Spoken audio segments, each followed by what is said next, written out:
ये है अयान। वो 13 साल का है, एक शांत कस्बे में रहता है जहां ज्यादा कुछ खास नहीं होता सिवाय उसके दिमाग के अंदर। अयान के मन में क्यों और कैसे जैसे सवालों की भरमार है। तारे चमकते क्यों हैं, नदियां अपना रास्ता कैसे जानती हैं, और ये बीजगणित अलजेब्रा क्या बला है।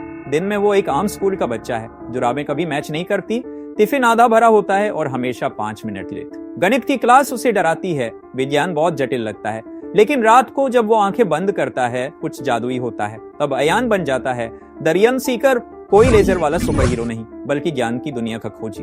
वो पहुंचता है संख्याओं की दुनिया, रेल्म ऑफ नंबर्स में, जहां समीकरण इक्वेशंस आसमान में तैरते हैं जैसे पजल के टुकड़े।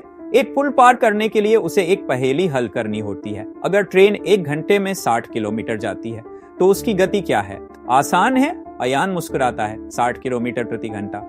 विज्ञान की दुनिया में वो ग्रहों पर छलांग लगाता है, गति और बल की गणना करके उल्काओं से बचता है। भूगोल की दुनिया में वो एक चमकती हुई नदी पर सवारी करता है जो साइन वेव जैसी दिखती है, और सीखता है कि पहाड़ कैसे बनते हैं धरती की प्लेटों के हलचल से। उसे ये समझ आता है पाई कोई खाने की चीज नहीं है, ये एक खास संख्या है 314 जो वृत्तों को मापने में काम आती है। चाहे पहिया हो या ग्रह, अगर वो गोल है तो पाई उसका हिस्सा है। गुरुत्वाकर्षण, ग्रेविटी, वो वजह है जिससे चांद भाग नहीं जाता। ये एक अदृश्य शक्ति है जो सबको खींचती है। सेब को जमीन पर गिराने से लेकर चांद को पृथ्वी के चारों ओर घुमाने तक। नक्शे सिर्फ रेखाएं नहीं होते, वो इतिहास की जिंदा कहानियां हैं। हर सीमा, पहाड़ और नदी के पीछे एक कहानी होती है। ज्वालामुखी फूटने की, महाद्वीपों के खिसकने की, और खोजकर्ताओं की। हाँ, वो अब भी अटकता है, फॉर्मूले भूलता है, परीक्षाओं पर अब भी उफ करता है, लेकिन अब उसने कुछ जरूरी समझा है। हर बोरिंग विषय के पीछे एक रहस्यमयी, रोमांचक दुनिया छिपी है।